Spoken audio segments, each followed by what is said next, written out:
In our last episode, Abdulhamid wore the mask of reform. A constitution, a parliament, the applause of Europe. But as Russian armies massed on the Danube, the Sultan dropped the mask. The constitution was suspended, parliament dissolved, Midhat Pasha exiled. Abdulhamid would face the empire's greatest trial alone. But trial came not with cannons, but with diplomacy. In late 1876, as Abdulhamid tightened his grip, the Constantinople Conference opened.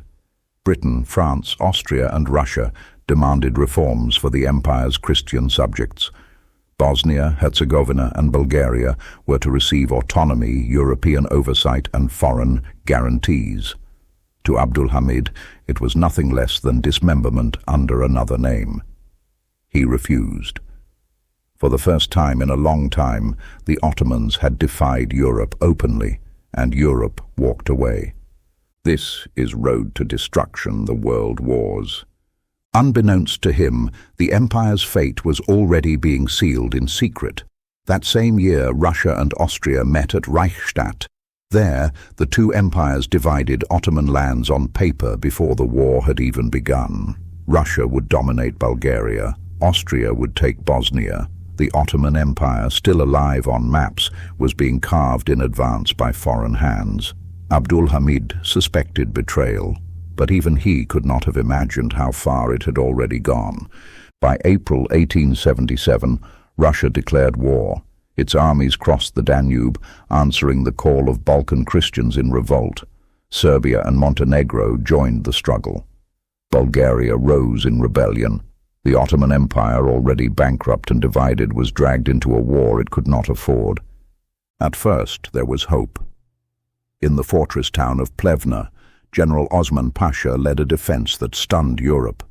With trenches, redoubts, and disciplined fire, his men repelled wave after wave of Russian assaults. Reports of his heroism raced across the continent. In Vienna and London, newspapers praised the Lion of Plevna, marveling that the sick man of Europe still had claws. But claws cannot stop an avalanche.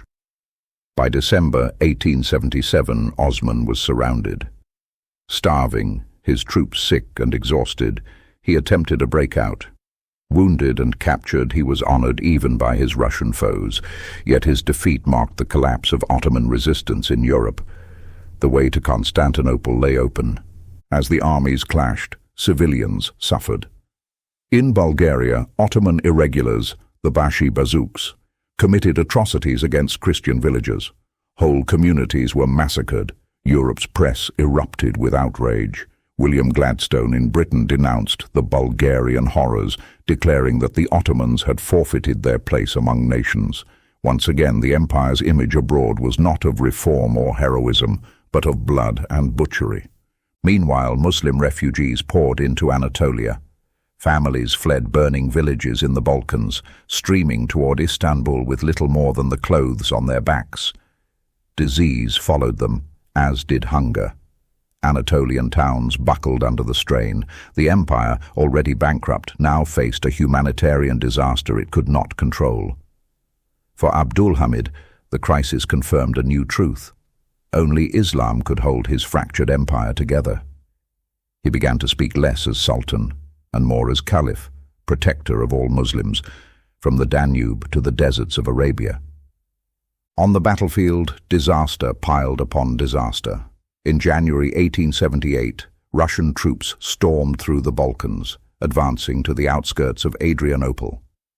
The Ottoman capital itself seemed doomed. Only the desperate diplomacy of the Sublime Porte secured an armistice before Russian soldiers could march through Istanbul's gates. But peace came at a price.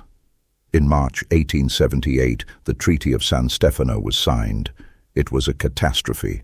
Bulgaria was granted vast autonomy, stretching from the Black Sea to the Aegean, a greater Bulgaria under Russian influence. Serbia, Romania and Montenegro won independence. Bosnia was promised reforms that opened the door to Austrian occupation. The Ottoman map, already shrinking for decades, now looked like it might disappear altogether. And in the capital, Abdulhamid drew his lesson. Europe had watched him bleed and done nothing. Britain and France, once patrons of the empire, had stood aside while Russia carved away its lands.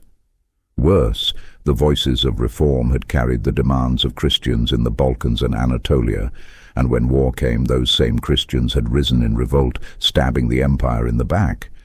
Liberals had promised that reform would bring salvation, but liberty had brought only division. Midhat Pasha was gone, the constitution strangled in its crib. Now Abdulhamid knew only vigilance, only suspicion, only the iron hand of a single ruler could save the state. The Sultan emerged from the war shaken but hardened. The constitution would not return. Parliament would not be summoned. The empire's brief experiment with liberty had ended in fire and blood. But Abdulhamid was not finished. For the moment, Russia's triumph threatened to erase the empire from the map. Yet in Berlin, the balance of Europe would shift again.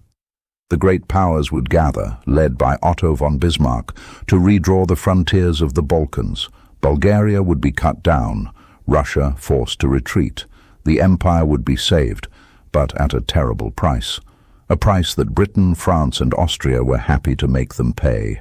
In our next episode, the Berlin Congress, Europe redraws the map.